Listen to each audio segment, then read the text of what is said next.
Oi, gente. Eu sou o pastor Newton, eu sou o pai de Rebeca.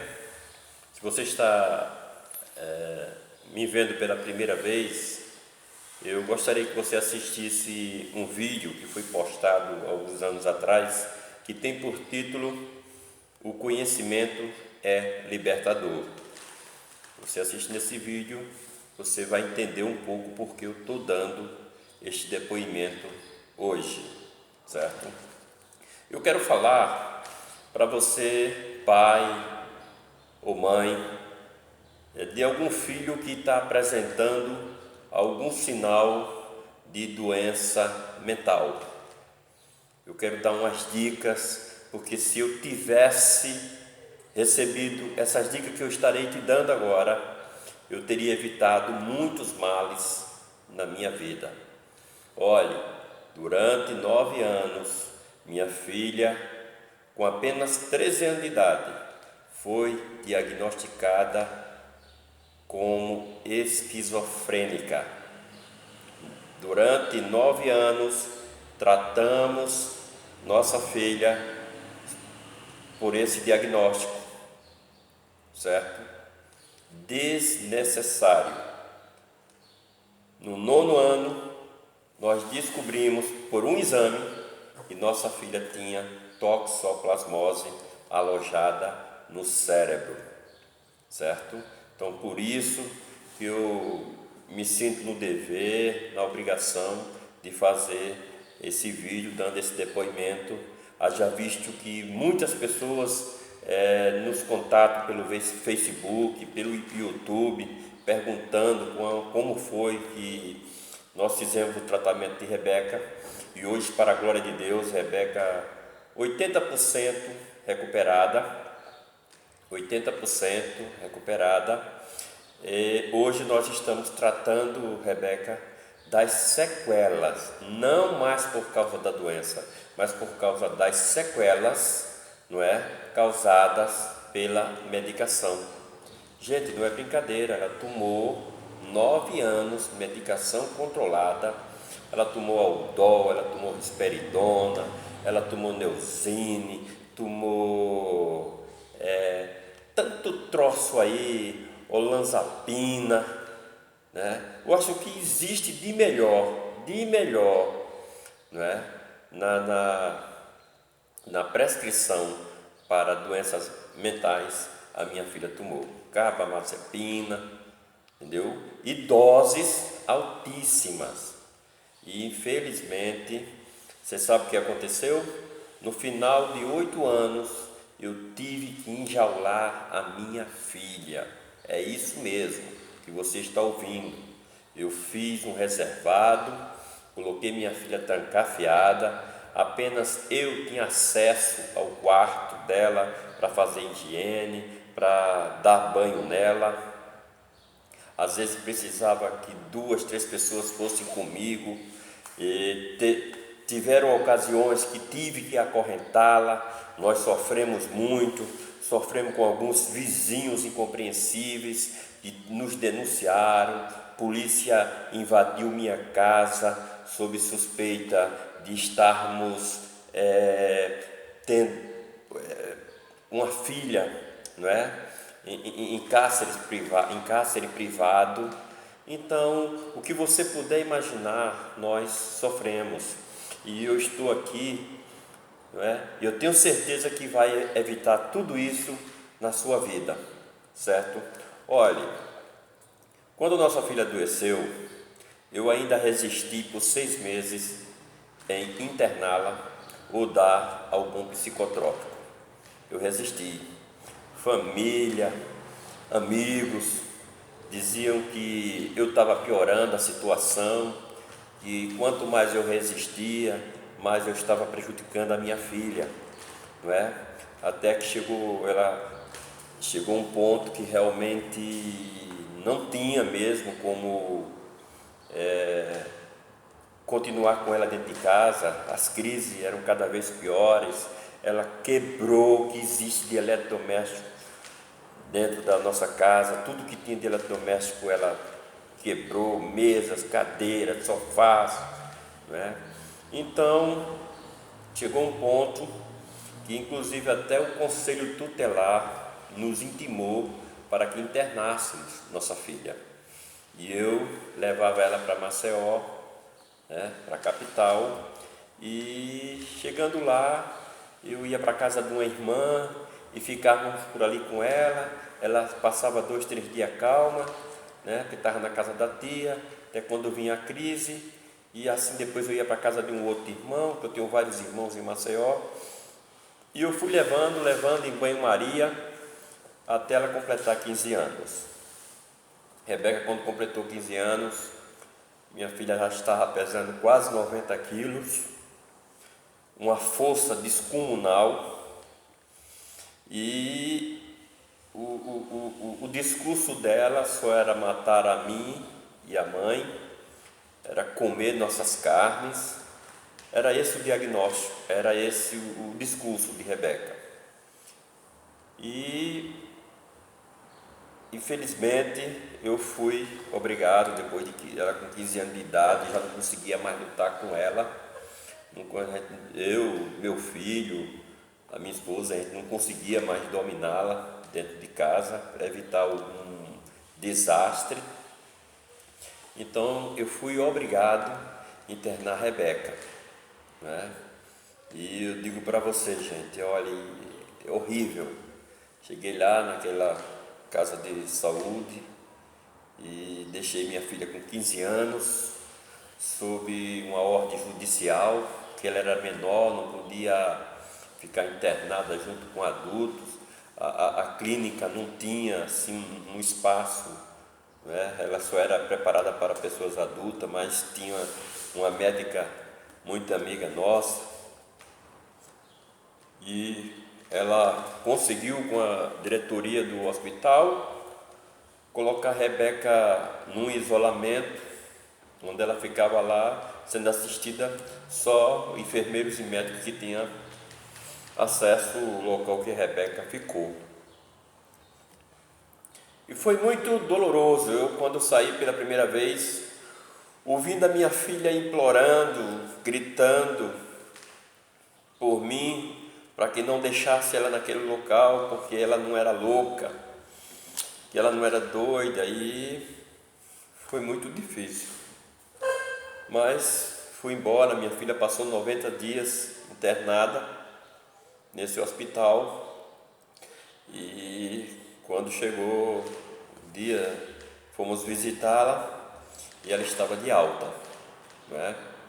Ela nos recebeu bem, conversou conosco, aparentemente as ideias dela todas organizadas, mas assim que ela tirou o pé do hospital, ela agrediu a mim e a mãe e tentou fugir em Maceió. E eu saí correndo numa via muito movimentada, por veículo muito perigoso, e ela correndo e eu atrás, e as pessoas na rua sem entender o que estava acontecendo, até que uma senhora se antecipou e ela se abraçou com essa senhora segurou ela, perguntou o que estava acontecendo, e eu disse que era pai, e como estávamos próximos de uma casa de saúde, foi fácil a senhora acreditar que realmente o que falávamos era procedente. Eu coloquei-a dentro de um táxi, veio para casa da minha irmã, vim embora aqui para o sertão, e durante 3 anos, 4 anos aproximadamente, nossa vida foi essa. Durante 2, 3 vezes ao ano a gente internava a Rebeca, né? O que me chamava a atenção é que sempre que íamos medicá-la, ela dizia: "Painho, esse remédio está me fazendo sentir pior. Esse remédio não está me ajudando, esse remédio está me fazendo sentir pior. Eu não sou louca. O senhor tem que acreditar em mim." Mas todo mundo sabe, né? Uma pessoa diagnosticada como esquizofrênica, eu acredito que essas pessoas nem o próprio médico as escutam. Quem dirá nós, pais, numa situação achando que dando aquela medicação vai resolver a situação. Eu lamento porque a maioria dos médicos, psiquiatras, não sei porquê, se é uma questão ética, eles não nos falam a verdade. Eles dizem, olha, daqui a 90 dias, daqui a 6 meses, ela vai estar melhor, ela vai estar tendo uma vida normal, ela vai conseguir ter uma vida social. E infelizmente, eu nunca, nossa filha chegou a essa melhora, né? Nunca, durante 9 anos. Minha filha cada vez piorando, cada vez piorando. Quando foi no 8º ano, eu fui obrigado a encarcerar minha filha. Eu fiz um reservado, né? Fiz um quarto separado dentro da casa, mas com a saída para o lado de fora, para o quintal. Ela não tinha acesso à nossa casa e tranquei a minha filha nesse quarto. Eu determinei que mais nunca iria interná-la, porque não estava vendo nenhum resultado. Do jeito que ela ia, ela ainda voltava pior, mais agressiva, com maus hábitos, estava aprendendo até a fumar, né? Minha filha nunca me viu, nós nunca fumamos, então não estava melhorando, estava piorando. Então eu resolvi, eu assumi a responsabilidade de cuidar da minha filha na minha própria casa. Conversei com um médico psiquiatra e ele disse que havia possibilidade, né? Não ia ser fácil, que eu ia ter que me desdobrar e arriscar até minha própria saúde mental, né? Por tratar dela. E comecei a tratar da minha filha em casa. Ela vivia lá isolada, só eu tinha acesso aonde ela estava. Eu fazia, higienizava lá o ambiente, e eu botava ela para tomar banho. E havia situações que ela era tão agressiva que havia necessidade de alguém me acompanhar, né? Porque às vezes ela se agarrava comigo lá e botava para me matar e precisava alguém entrar para me socorrer, né?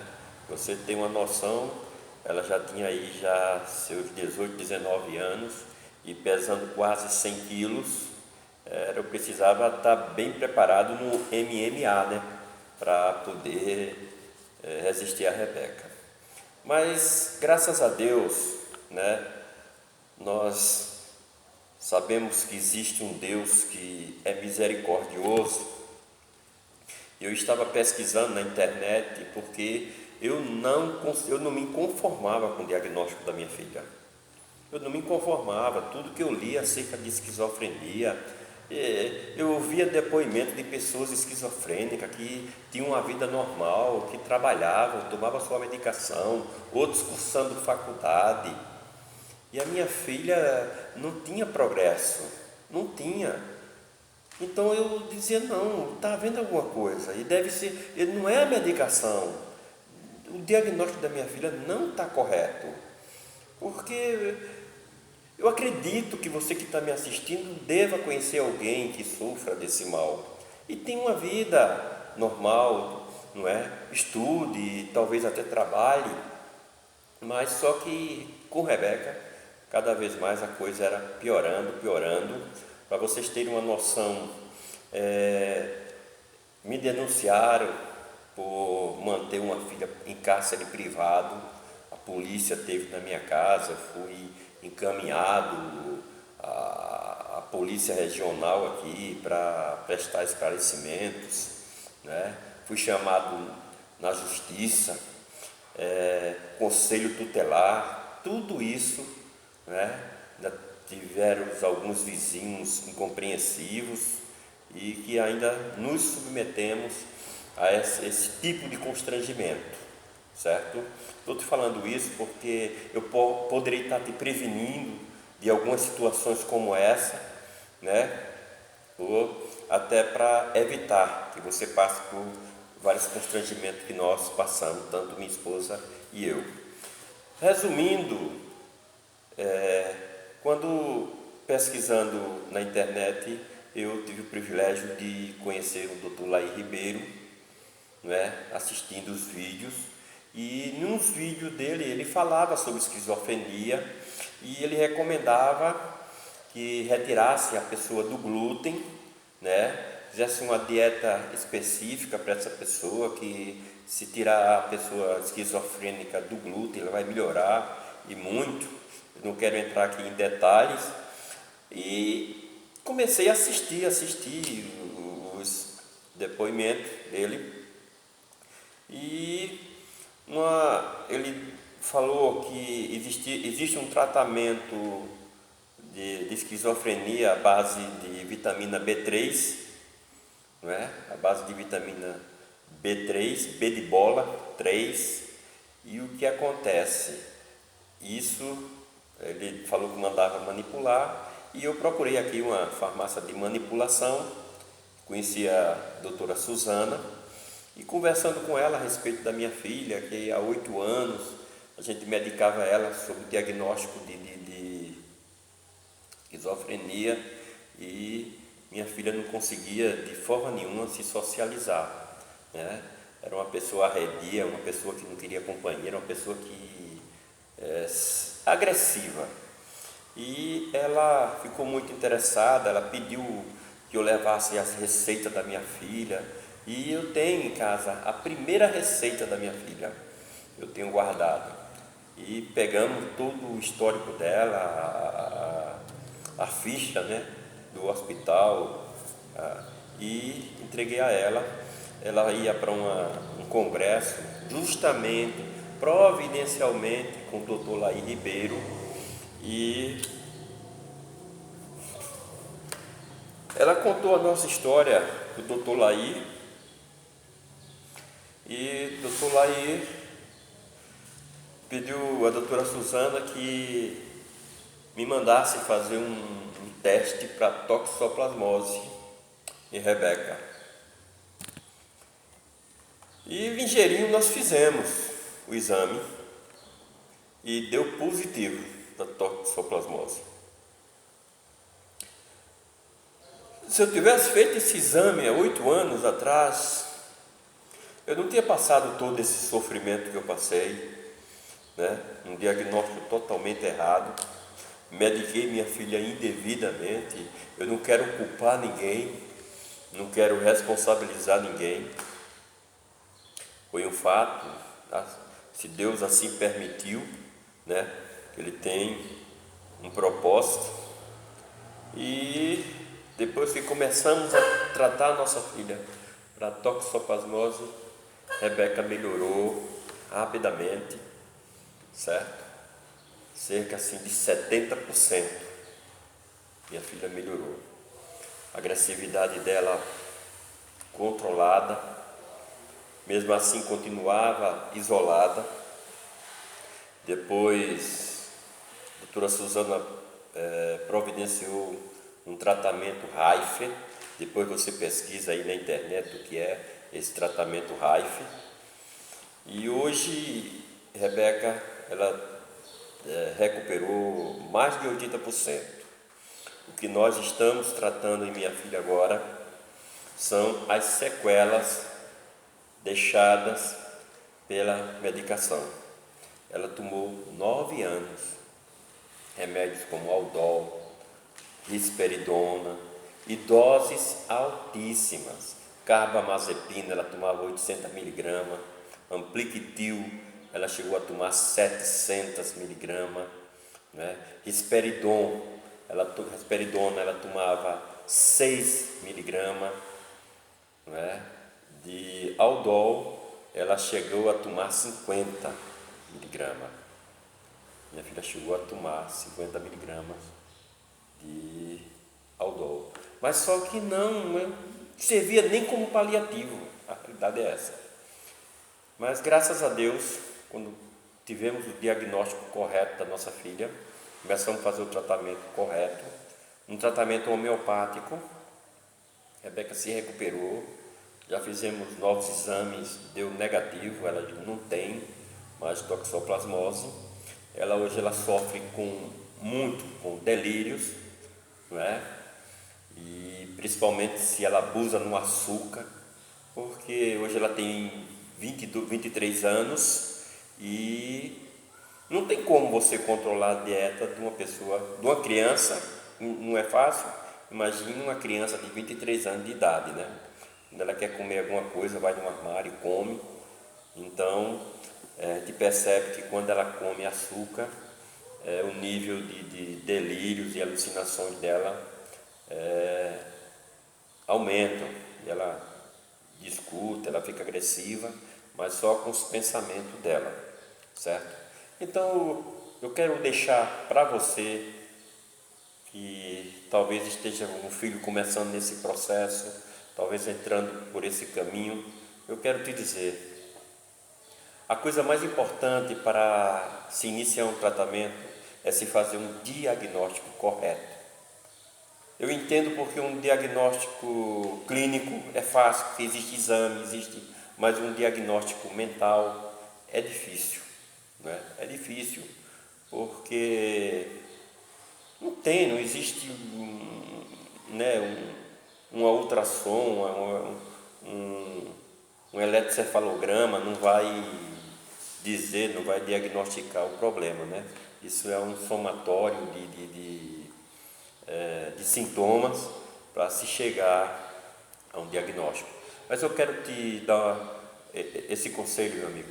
Faça um exame para toxoplasmose. É um exame feito em sangue, é fácil, não é caro. Então faça esse exame para que você não ande pelo mesmo caminho que eu andei durante 9 anos, né, quase uma década, sofrendo com a minha filha por um diagnóstico errado. Então, está aqui o meu depoimento, está aqui o meu isso que eu estou fazendo, esse vídeo, para que poupar você. Eu sei que muita gente está sofrendo, todos os dias a gente vê pessoas acometidas de depressão, acometidas de tantas fobias, não é? E se seu filho estiver apresentando esses sinais de agressividade, esses sinais de rebeldia, não é? Faça um teste para toxoplasmose e provavelmente você vai ser bem sucedido e vai lhe poupar de todo o sofrimento que eu passei, viu? Muito obrigado pela atenção, até uma próxima, no nome de Jesus.